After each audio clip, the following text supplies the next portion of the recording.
ये हम कल के लेक्चर का आगे कंटिन्यू कर रहे हैं।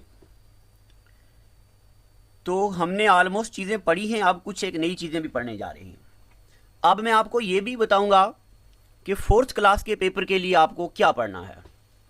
जो मैंने आपको परसों पढ़ाया फंडामेंटल यूनिट, वो फोर्थ क्लास वालों से लेके CDS तक वाले बच्चों को पढ़ना है।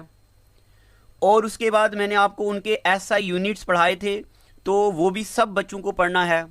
अब मैंने आपको हल्का सा आइडिया दिया था डायमेंशन का, तो डायमेंशंस वाली चीज़ें फोर्थ क्लास के एग्ज़ाम में तो बिल्कुल नहीं आएंगी। JK SSB के एग्ज़ाम में भी डायमेंशन वाली चीज़ें नहीं आती हैं। SSC के एग्ज़ाम में और CDS वाले एग्ज़ाम में डायमेंशन पूछा जाता है, बट SSC में बहुत हल्के हल्के क्वेश्चन और CDS में ज़रा डिफ़िकल्ट वाले क्वेश्चन। तो अब हम धीरे धीरे वो पढ़ते जाएंगे।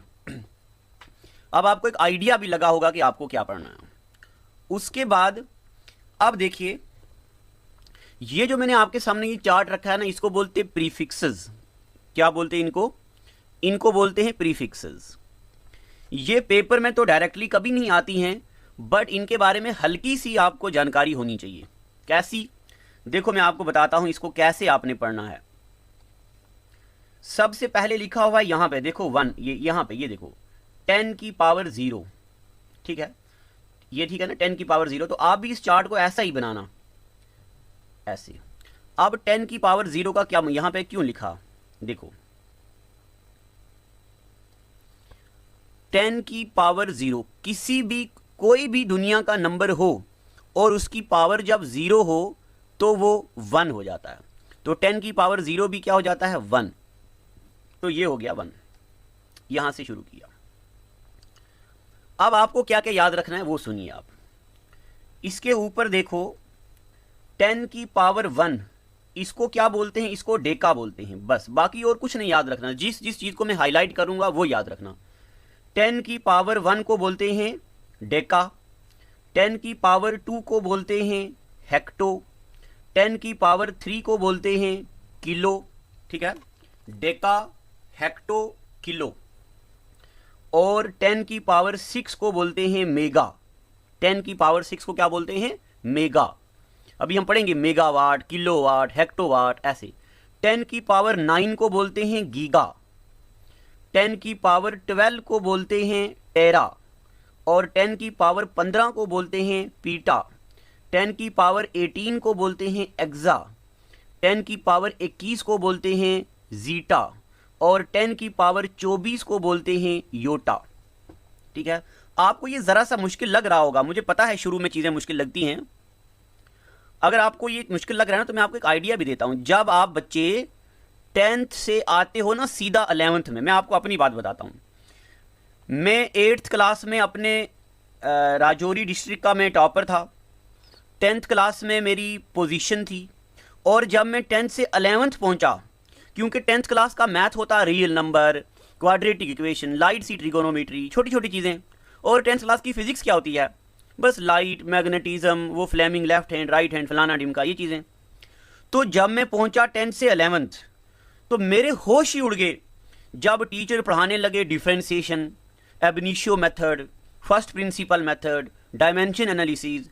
6 महीने लग गए मुझे ये देखने के लिए कि टीचर पढ़ा कौन सी किताब से रहा है। प्रदीप की किताबें ले ली मैंने, कुछ पता नहीं चल रहा। आधा साल तो मुझे एडजस्ट होने में लग गया। तो अगर आपने पहले साइंस नहीं पढ़ी तो आपको 3-4 दिन मेरे साथ एडजस्ट होने में लगेंगे, बट उसके बाद आप तसल्ली रखिए और मेरे पे यकीन रखिए कि आपको मैं बहुत अच्छी चीज़ें सिखाने वाला हूँ। तो वही ऐसे ही आपको मुश्किल थोड़ा लग रहा होगा। अगर लग रहा है तो मैं आपको मैं हमेशा, आप कभी भी मेरे साथ कॉन्टैक्ट कर सकते हो। कुछ भी पूछना हो यहाँ पे तो आप मुझसे पूछ सकते हो। ठीक है, चलिए। अब प्यारे बच्चों, मैं आपको क्या बता रहा हूँ, आपको क्या जो बीच में लिखा है ना, ये वाला, ये जिसको मैं क्रॉस कर रहा हूँ, कोई ज़रूरत नहीं है इसको लिखने की भी और पढ़ने की भी। और ये जो सिंबल है, कोई ज़रूरत नहीं है इसको लिखने की भी और ना पढ़ने की। ये जो यहाँ पे लिखा हुआ है, कोई ज़रूरत नहीं है इसको ना लिखने की ना पढ़ने की। बस सिर्फ जिन जिन चीज़ों को मैं हाईलाइट कर रहा हूँ, यही चीज़ें ज़रूरी हैं, क्योंकि इससे ना आपका एक सोच बढ़ेगी। तो आपको पता होना चाहिए 10 की पावर 0 को तो इसको कुछ नहीं बोलते, बेस बोलते, 10 की पावर 1 को बोलते डेका, 10 की पावर 2 को हेक्टो, 10 की पावर 3 को बोलते किलो, 10 की पावर 6 को बोलते मेगा, 10 की पावर 9 को बोलते गीगा, 12 को बोलते टेरा, पीटा, एक्सा, जीटा, योटा। अगर आपने मेरे से वो कंप्यूटर वाला लेक्चर पढ़ा है ना जिसमें मैंने मेमोरी पढ़ाई है, तो मैंने उसमें पढ़ाया हुआ है क्या, ये ऐसे करके megabyte, MB, gigabyte, terabyte, petabyte, exabyte, zettabyte, yottabyte और ब्रोंटोबाइट। इसके ऊपर ब्रोंटो भी होता है, बस आपको योटो ही याद रखना, ठीक है। तो टेरा, पीटा, एक्सा, जीटा, योटा, ये वहां मैंने पढ़ाया हुआ है। तो इसको आप ऐसे उसके साथ रिलेट भी कर सकते हो। अब नीचे की तरफ भी मैं दिखा रहा हूं आपको, देखिए ये भी आपको इसी तरह लिखना है, याद करना है। 10 की पावर -1 इसको बोलते हैं डैसी। क्या बोलते हैं इसको? डैसी। अब मैं आपको ये बात भी बताऊं, देखो मैं यहां लिख रहा हूं 10 की पावर -1 क्या बोलते हैं इसको? इसको बोलते हैं डैसी। और प्यारे बच्चों 10 की पावर -1 पता क्या होता है? 1 डिवाइडेड बाई 10। क्या होता है? 1 डिवाइडेड बाई 10। और एक बात मैं आपको बताऊं, ये जो 1 डिवाइडेड बाई 10 होता है इसका मतलब क्या होता है? इसका मतलब होता है एक चीज के 10 हिस्से। क्या मतलब होता है? एक चीज के 10 हिस्से। और देखिए कल कोई बच्चा पूछ रहा था मुझसे कि सर ये माइनस कैसे आया, मैं यहां बताता हूं आपको। यहां लिखा है 1 डिवाइडेड बाई 10, इसका मतलब होता है 10, एक के 10 हिस्से। अब प्यारे बच्चों जिस नंबर की कोई भी पावर नहीं होती ना उसकी पावर 1 होती है, मगर वो अंडरस्टूड होती है तो लिखते नहीं है। तो जब ये इसको फ्रैक्शन से हम सीधा लिखते हैं तो 10 ऊपर चला जाता है, तो 10। तो अब पावर इसकी होती है -1। देखो ये 10 की पावर -1, ये 10 की पावर -1 और यहां पे ये 10 की पावर -1। तो 10 की पावर -1 को क्या बोलते हैं? डैसी बोलते हैं। क्या बोलते? डैसी। अब आप मुझे ये बताओ, ये जो मैं ब्लैक इस डब्बे में लिख रहा हूं 1/10 की पावर 3, इसको कैसे लिखेंगे?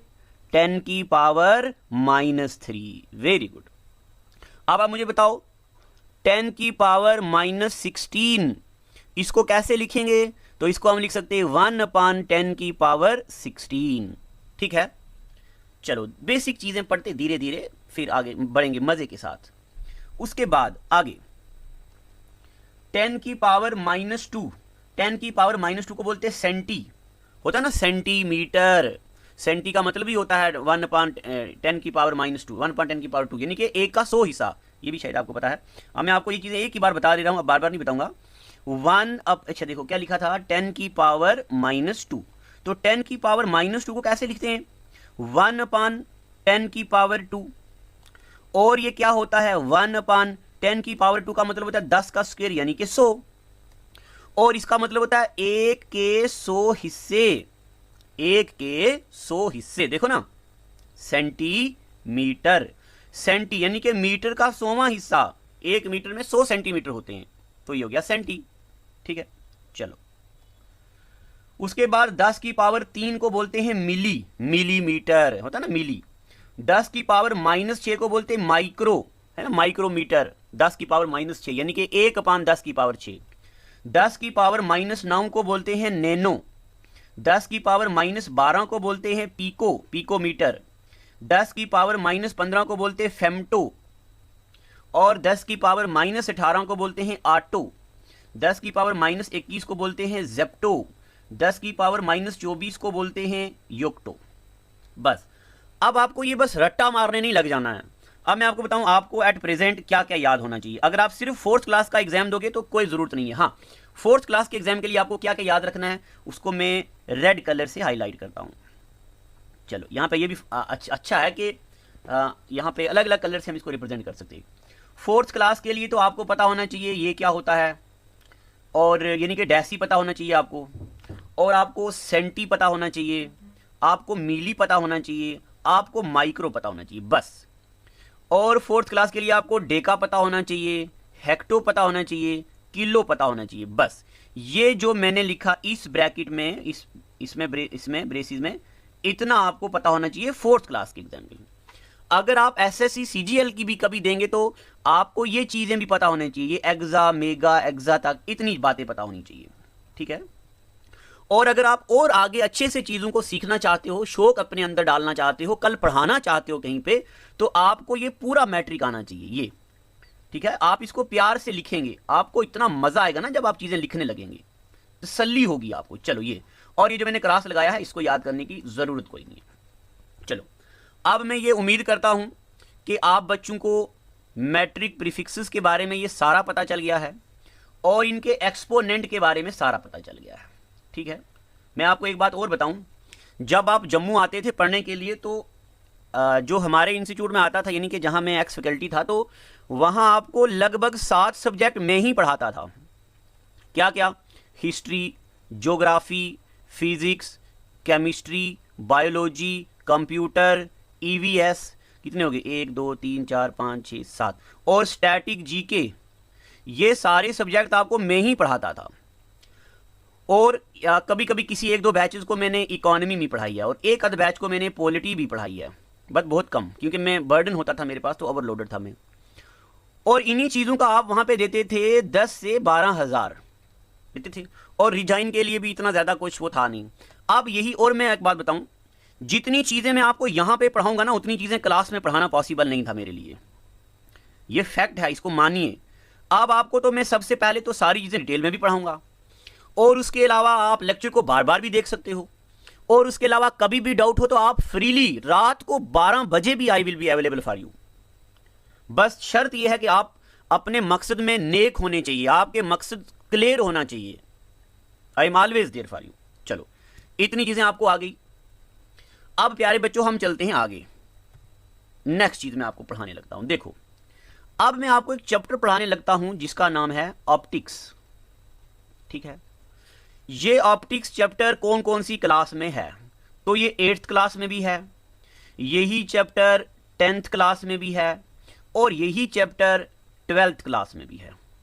8th क्लास में इसका हल्का सा कंसेप्ट है और चैप्टर का नाम है लाइट। 10th क्लास में भी इसका हल्का सा कंसेप्ट है और चैप्टर का नाम है लाइट। 12th क्लास में ये बहुत लंबा चैप्टर है और इसका नाम है ऑप्टिक्स। ठीक है, और प्यारे बच्चों 12th क्लास को जब मैं ये पढ़ाता हूं तो मैं इसको लगाता हूं पूरे 30 दिन, 30 डेज, इतना लंबा चैप्टर है। अब 12th क्लास में इतना टाइम इसलिए लगता है कि उसमें ना प्रूफ करना पड़ता है, मिरर फार्मूला का प्रूफ, लेंस फार्मूला का प्रूफ, लेंस मेकर फार्मूला का प्रूफ, ढेर सारी चीजें। मगर अब हम तो कॉम्पिटिटिव पॉइंट ऑफ व्यू से पढ़ रहे हैं, तो अब मैं पहले इस चैप्टर के बारे में आपको कुछ खूबसूरती बताता हूं। क्या क्या? सबसे पहले तो ये वाला चैप्टर सबसे ज्यादा पूछा जाता है, मोस्ट ऑफन आस्क्ड, सबसे ज्यादा एग्जाम में ये चैप्टर पूछते हैं। दूसरी बात, अगर 10th लेवल का पेपर हो तो उसमें भी ये आता है, 12th लेवल का पेपर हो तो उसमें भी आता है, ग्रेजुएशन लेवल का पेपर हो तो उसमें भी ये आता है, क्योंकि इसमें कॉन्सेप्ट ही ऐसे हैं। अगर आप में से किसी ने वो फॉरेस्ट गार्ड का पेपर देखा हो, फॉरेस्ट गार्ड का पेपर, तो उसमें पूछा हुआ था इमेज फॉर्मेशन के बारे में। CTET का पेपर हुआ था 2019 में, अगर किसी ने देखा हो तो उसमें पूछा हुआ था इमेज फॉर्मेशन का कॉन्सेप्ट भी, और उसमें एक न्यूमेरिकल आया हुआ था, हल्का सा न्यूमेरिकल, जो हम अभी आपको पढ़ाएंगे। CGL में तो आता ही आता है। मैं कुछ दिनों के बाद आपको YouTube पे MCQ करवाने वाला हूं प्रीवियस ईयर पेपर्स के, तो आपको खुद ही दिख जाएगा। अब आप क्या करो, हेडिंग डालो, हेडिंग डालो आप अपनी किताब पे, लाइट या ऑप्टिक्स डालो तो ज्यादा अच्छा है, तसल्ली के साथ पढ़ेंगे ऑप्टिक्स। ठीक है, अब मैंने आपको ये लिखा हुआ नहीं दिया क्योंकि ये टेक्निकल सब्जेक्ट है, ताकि आप खुद लिखें।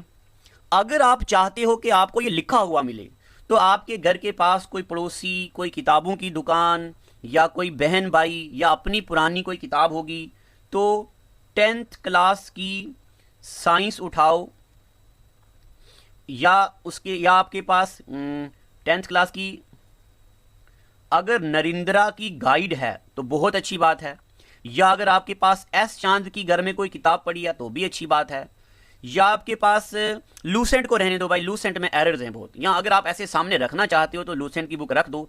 अगर सबसे अच्छी किताब मैं आपको बोलूं साइंस की, तो अरिहंत की किताब है जिसका नाम है encyclopaedia of science, encyclopaedia of science.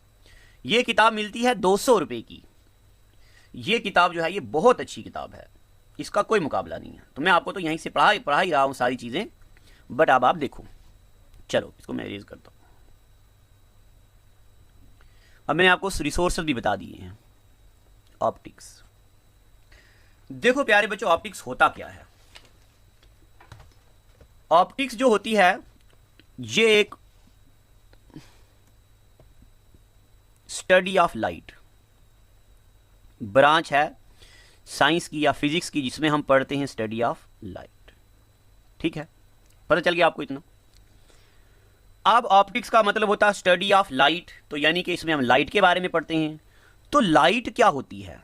अब लाइट की डेफिनेशन नहीं पढ़नी हमें, बट ऐसे सुन लो, light is a form of energy. Light is a form of energy which creates sensation of vision, यानी कि जिससे हम चीजों को क्या करते हैं, देखते हैं। ये होती है लाइट। इतनी बातें पता चल गई आपको? बस अब लाइट के बारे में हम करते हैं बातें। सुनते रहिएगा गौर से, आज के बाद आपको ना इसमें कुछ गुंजाइश नहीं रहेगी। देखो प्यारे बच्चों, ये मैंने बना दी कोई बाउंड्री, और यहां पे भी मैंने ये बना दी कोई बाउंड्री। जिन बच्चों ने क्लास में पढ़ा है उनको रिवाइज हो जाएगा। ये बना दी बाउंड्री, ठीक है। अब बाउंड्री क्या है? कुछ भी है भाई, इसके बारे में बताता हूं थोड़ी देर में, अभी सिर्फ इतना तो मानो, पहले बना दी।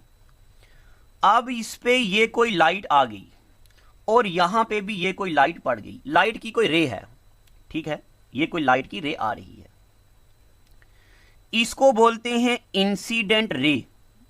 क्या बोलते? Incident ray.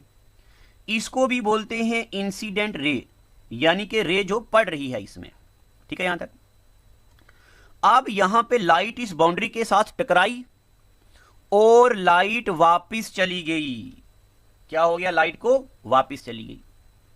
यहां पे लाइट इस बाउंड्री के साथ टकराई और लाइट को ऐसे अंदर आना चाहिए था, मतलब लाइट अंदर आ रही है, यहां पे वापस चली गई और यहां पे अंदर चली आई।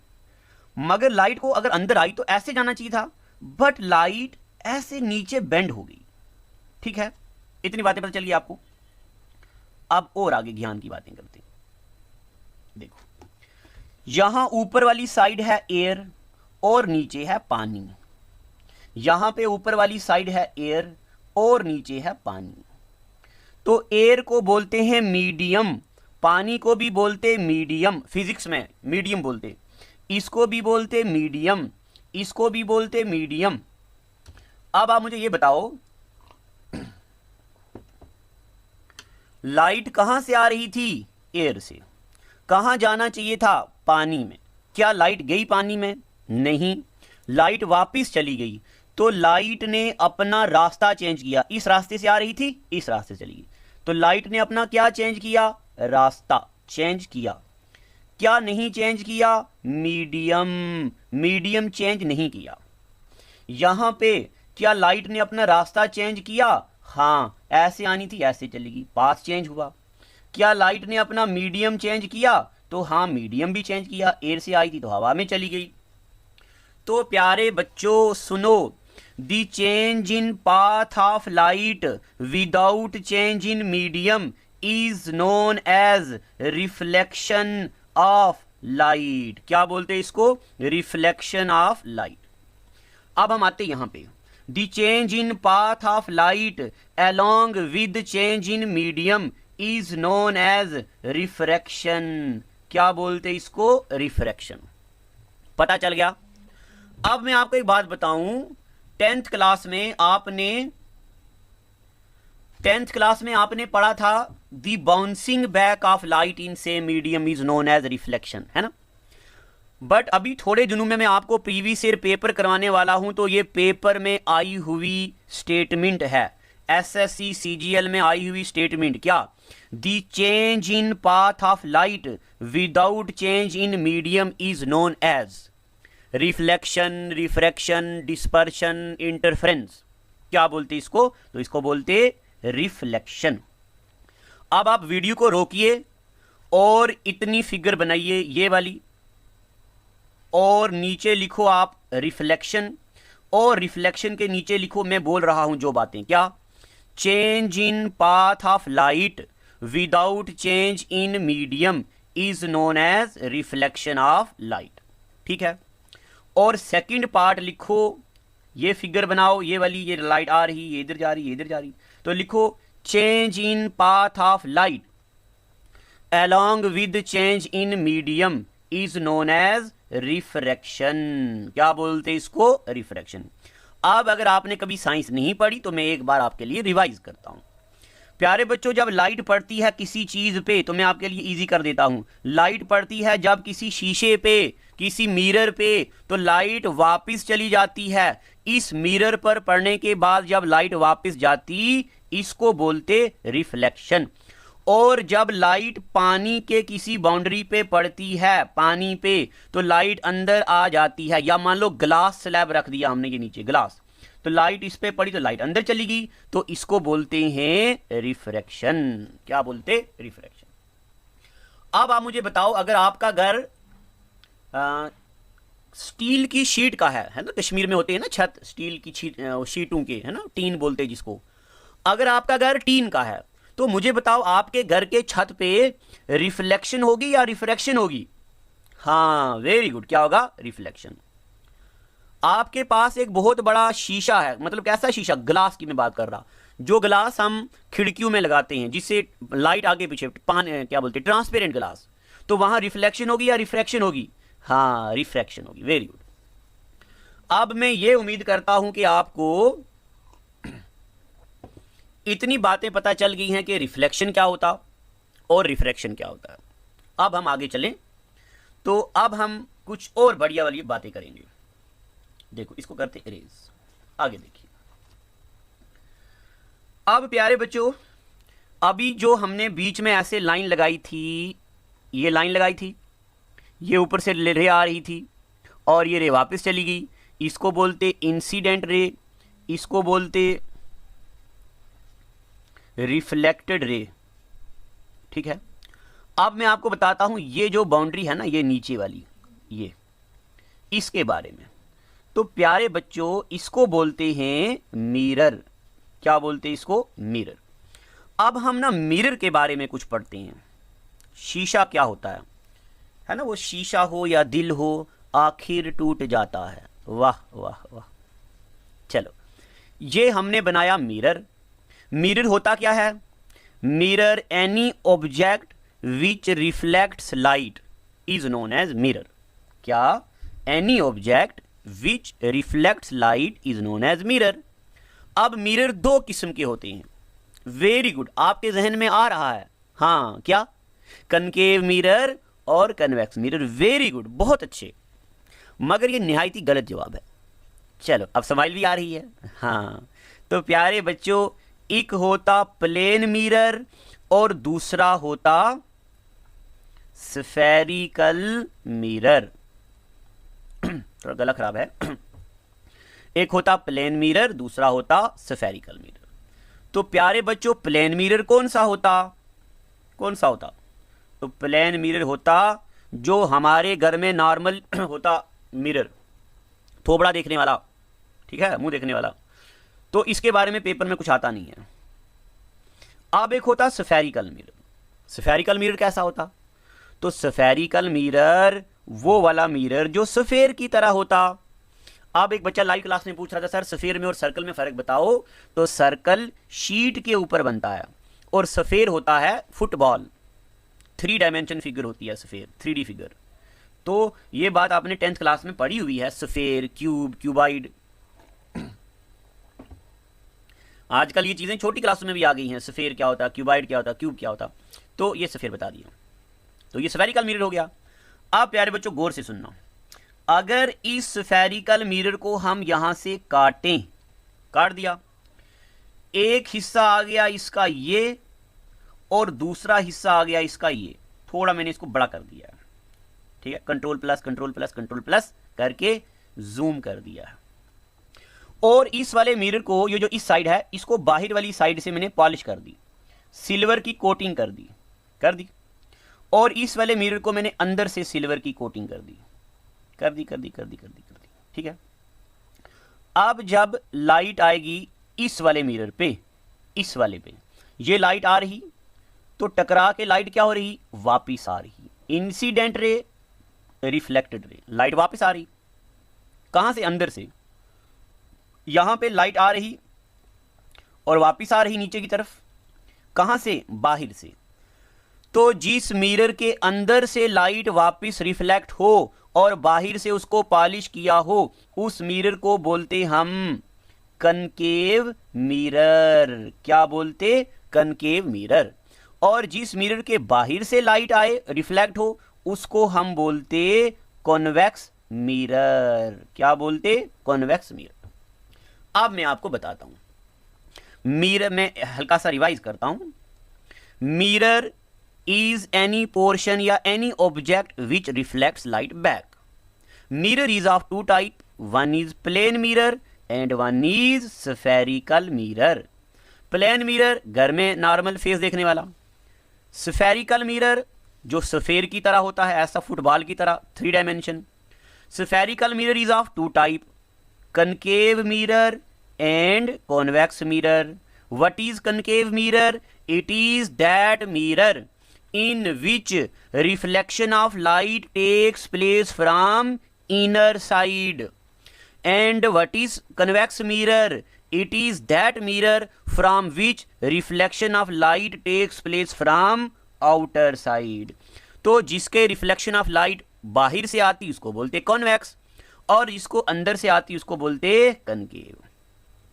अब हम कन्वेक्स और कनकेव के बारे में बड़ा कुछ पढ़ेंगे, मगर उससे पहले हल्का सा एक फर्क मैं आपको बता देता हूं। कनकेव मिरर क्या करता है और कन्वेक्स मिरर क्या करता है। सबसे ज्यादा आने वाला सवाल, प्यारे बच्चों, अगर ये कोई चीज है इतनी, ठीक है, और ये है कनकेव मिरर। कनकेव मिरर में इसका फोटो बनेगा बड़ा। क्या बनेगा? बड़ा। और अगर यह है कॉन्वेक्स मिरर और ये चीज है इतनी इतनी, कन्वेक्स मिरर में इसका फोटो क्या बनेगा? छोटा। ये कन्वेक्स मिरर है और ये क्या है? Concave mirror. तो कनकेव मिरर में क्या बनेगी? इमेज बड़ी, कन्वेक्स मिरर में क्या बनेगी? छोटी। यानी कि कनकेव मिरर जो होता है, इट इनलार्जेस द इमेज। इमेज को क्या करता? बड़ा करता। और कन्वेक्स मिरर क्या करता? ये reduces size of image, image को छोटा करता है। ठीक है, अब मैं आपको बताता हूं इसमें सवाल क्या आता पेपर में। तो प्यारे बच्चों, पेपर में आता कि ब्यूटी पार्लर्स में या सैलून्स में जो मिरर होता है वो कौन सा होता है? तो वो होता है कनकेव मिरर। क्यों? क्योंकि ये थोबड़ा है किसी मोहतरमा का, मास्टर का। ई थोबड़ा मतलब फेस, चेहरा। तो यहां पे थ्रेडिंग हो रही, तो थ्रेडिंग करते करते कट ना लग जाए, चीजें बड़ी बड़ी दिखें, इसलिए यूज करते कनकेव मिरर। ठीक है, शेविंग की दुकान पे शेव करते कट ना लग जाए, इसलिए होता कनकेव मिरर। यानी कि कनकेव मिरर छोटे थोबड़े को बड़ा करके दिखाता। पता चल गया? अब आते हैं यहां पे कॉन्वेक्स मिरर। आपकी स्कूटी होती छोटी सारी, मोहतरमा चला रही स्कूटी, और स्कूटी के साइड पे ये शीशा, और इस शीशे पे लिखा हुआ objects in the mirror are closer than the appear, होता ना लिखा हुआ। आप देखो स्कूटी का शीशा इतना सारा, पीछे ट्रक बहुत बड़ा, वो पूरा का पूरा ट्रक हो जाता फिट इस शीशे में। बड़ी चीज को छोटा करके दिखा रहा कौन सा मिरर? Convex mirror. पेपर में बहुत बार आता, rear view mirror of vehicle is which of the following type. Rear view mirror का मतलब होता है, रियर अंग्रेजी में बोलते हैं पीछे को, REAR। रियर व्यू मतलब होता है पीछे देखने वाला। गाड़ी के साइड पे जो शीशा होता है वो कौन सा होता है? वो कन्वेक्स मिरर होता। स्कूटी के साइड वाला शीशा कन्वेक्स मिरर। गाड़ी क्या बोलते हैं, मारुति, अल्टो, फल्टो, ऑटो, फोटो, छोटो, जो भी होता गाड़ियां, साइड में जो मिरर होता ड्राइवर के बाहर लगा हुआ वो कौन सा होता? Convex mirror. क्यों? ताकि पीछे बड़े वाली चीज छोटी करके दिखे और पता चल जाए कि पीछे गाड़ी है। अगर रखेंगे कनकेव मिरर तो गाड़ी का सिर्फ टायर ही दिखेगा, तो फिर गड़बड़ हो जाएगी। आपको पता है कहाँ होता फिर? रोड में, जम्मू की रोड में। चलो, अब मैंने आपको सिर्फ हल्का सा बताया, कॉन्वेक्स मिरर छोटी चीज क्या करता? बड़ी चीज को छोटा, और कनकेव मिरर छोटी चीज को बड़ा। ठीक है, अब मैं ये उम्मीद करता हूं कि आपको ये बातें पता चल गई हैं। उसके बाद मिरर के पीछे ये जो कोटिंग करते हैं ये किसकी करते हैं? सिल्वर की करते हैं। क्यों? Because silver is best reflector. ठीक है, जो मिरर के पीछे कोटिंग हुई होती है उसके ऊपर लाल लगाते पेंट लगाते हैं, उसके अंदर जो कोटिंग होती है वो किसकी होती है? सिल्वर की, मिरर के पीछे। क्यों? Because silver is best reflector. इतनी बातें पता चल गई। अब मैं इसको करता हूं साफ और हम चलते हैं आगे। देखो बोर तो नहीं हो रहे हो ना? अभी हो गए 37 मिनट, तो हम 45 मिनट का लेक्चर बनाया करेंगे। ठीक है, साइंस को थोड़ा टाइम लगेगा, बाकी चीजें जल्दी हो जाएंगी क्योंकि उसमें ना आपके पास लिखा हुआ है सब कुछ। चलो अब मैं आपको एक प्लेन मिरर के बारे में एक बात बताता हूं। अब आप क्या करो, आपने लिख दिया ना कनकेव मिरर, कन्वेक्स मिरर लिख दिया ना। अब आप हेडिंग डालो प्लेन मिरर। प्लेन मिरर के बारे में पेपर में कुछ नहीं आता, सिर्फ जब जब पेपर में सवाल आया है प्लेन मिरर के बारे में हार्डली 4 क्वेश्चन आए हैं। तो आप क्या करो, प्लेन मिरर लिखो, ऐसे ऐसे ऐसे ऐसे पॉइंट डालो। अभी मैं इस काबिल नहीं हुआ हूं कि मैं आपको ये सारे पॉइंट दिखाऊं। क्यों? क्योंकि अभी मैंने आपका बेस नहीं बनाया है। तो अभी आप सिर्फ एक पॉइंट लिखना। क्या? देखो, अगर एक प्लेन, मैं यहां बनाता हूं, अगर एक प्लेन मिरर ये है और दूसरा प्लेन मिरर ये है, कटिंग की दुकान पे आप गए, ये आप बीच में खड़े हो गए। ठीक है, और आपका इधर भी शीशे के बीच आपका बनेगा थोबड़ा और इधर भी शीशे के बीच आपका बनेगा थोबड़ा। तो एक बंदे के कितने थोबड़े बनेंगे, यानी कि कितने इमेजेस बनेंगे, ये बता रहा हूं मैं आपको। तो देखो पहले इसका फार्मूला लिखो, 360 divided by 60 minus 1 if 360 divided by theta is even. अभी मैंने सिर्फ लिखा है, आप समझाऊंगा। देखो आपको पेपर में आ गया कि बताओ दो मिरर के बीच कितनी इमेजेस बनती हैं, ये किस पे डिपेंड करता है? तो ये डिपेंड करता है मिरर के बीच एंगल कितने डिग्री का है। अगर आप पहले कटिंग की दुकानों पे जाओगे ना, तो जो पुरानी होती थी उनमें शीशा ना थोड़ा सा टिल्ट होता था, ऐसे और ऐसे, और जब आप बीच यहाँ आते थे तो आपके ढेर सारे फोटो यहाँ आते थे और ढेर सारी इमेजेस बनती थी शीशे के बीच। बट आजकल तो एक ही शीशा लगते कटिंग वाले। तो देखो मान लो एक शीशा ये है, एक शीशा ये है, इन दोनों के बीच 60 डिग्री का एंगल है। कितने डिग्री का? 60 डिग्री का। तो एक बंदे के कितने फोटो बनेंगे मैं बताता आपको, 360 डिवाइडेड बाई 60। अब ये 60 क्या है? ये theta. Theta is angle between two mirror, angle between to mirrors. ठीक है, 360 डिवाइडेड बाई 60, ये और ये खत्म। 6 एकम 6 और 6 छिके 36, तो 6 क्या है? इवन। तो मैंने बोला अगर ये वाली चीज आ जाए इवन, तब दो मिरर के बीच एंगल पता कितना होगा? 360 डिवाइडेड बाई थीटा माइनस 1। 6 में से 1 निकाले तो कितने? 4 3। अरे आप बोलते मास्टर बावला हो गया का? बावले नहीं, मैं से आपको चेक कर रहे। 6 में से 1 निकाले तो 5, तो यानी कि 5 इमेजेस बनेंगी दो मिरर्स के बीच। ठीक है, यहां तक पता चला? अब आप मुझे जरा ये बताओ, जनरली जब भी पेपर में आता तो हमेशा कटने वाला ही आता है। अब आप मुझे बताओ, एक मिरर ये है, एक मिरर ये, ठीक है, दो मिरर्स के बीच इमेजेस इवन इमेजेस कितनी बनती हैं, ये किस पे डिपेंड करता है? दो मिरर के बीच इमेजेस कितनी बनती हैं, ये किस पे डिपेंड करता है? तो ये डिपेंड करता है थीटा के बीच, यानी कि दो मिरर के बीच एंगल कितना है। ठीक है, पता चला कि नहीं चला? चलें आगे। एक पॉइंट था ये। दूसरा, अगर 360 divided by theta equal to N, अगर ये, या ये भी इक्वल टू एन आप लिख सकते हो, अगर ये हो जाए odd, if it is odd, तब माइनस करने की जरूरत नहीं है, तब एन ही रहेगा। ठीक है, पता चल गया आपको?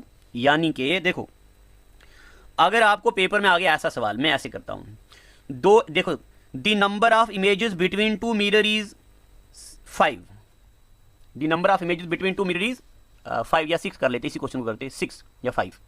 Then what is the angle between two mirror? तो हमें करना 360 divided by theta equal to 6। ठीक है, तो अब हम क्या करेंगे, 360 या दो मिरर के बीच इमेजेस बन गई 6, तो हमें पता है 360 को किससे डिवाइड करें तो आएगा 6 आएगा। ठीक है ना, ये जाएगा ना पार और वो जाएगा ना मल्टीप्लाई, तो यहाँ डिवाइड होगा, तो 360 को करेंगे इस 6 से डिवाइड, तो आता कितना, कितना आता 6, तो एक ये 0 साथ में 60 डिग्री का एंगल होता है उसके बीच में।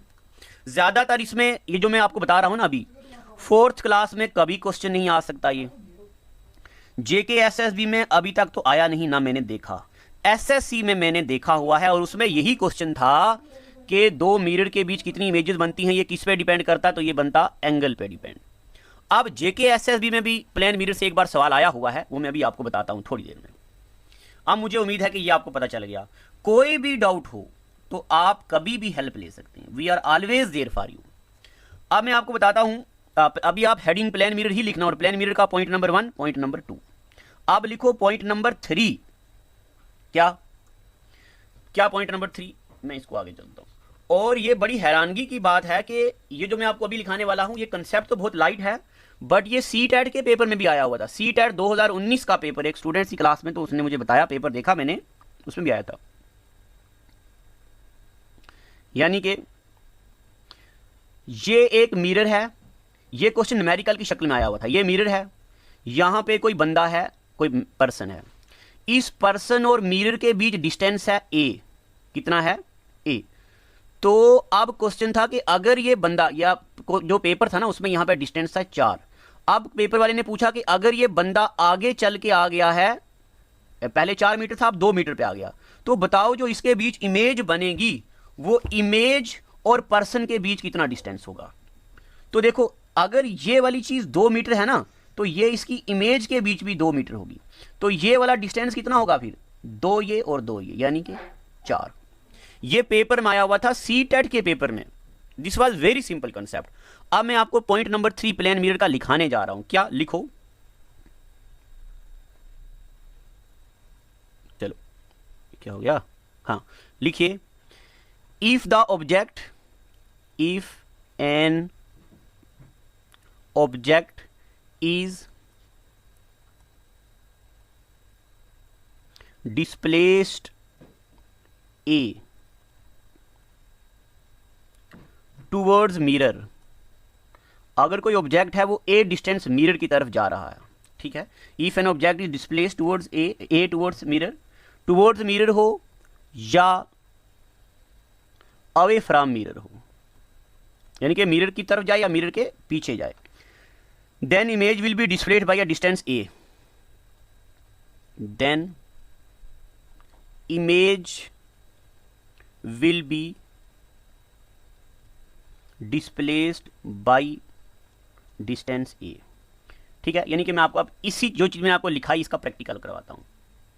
ये कोई मिरर है, ये कोई बंदा है, मान लो ये डिस्टेंस है 10 मीटर। अब बंदा चल के, अच्छा ये डिस्टेंस है 10 मीटर, तो मिरर के बीच इसकी इमेज बनेगी ना, वो भी कितना बनेगी, 10 मीटर। जितना बंदा मिरर के आगे होता है उतना ही मिरर के बीच भी उतना दूर होता है। अब ये बंदा आ गया यहां पे, तो कितना डिस्टेंस हो गया ये, मान लो 15 मीटर। तो अब मिरर के बीच भी इसकी इमेज कितनी बनेगी, 15 मीटर दूर, ठीक है। यानी कि the object is as far in front of mirror as far the image behind the mirror.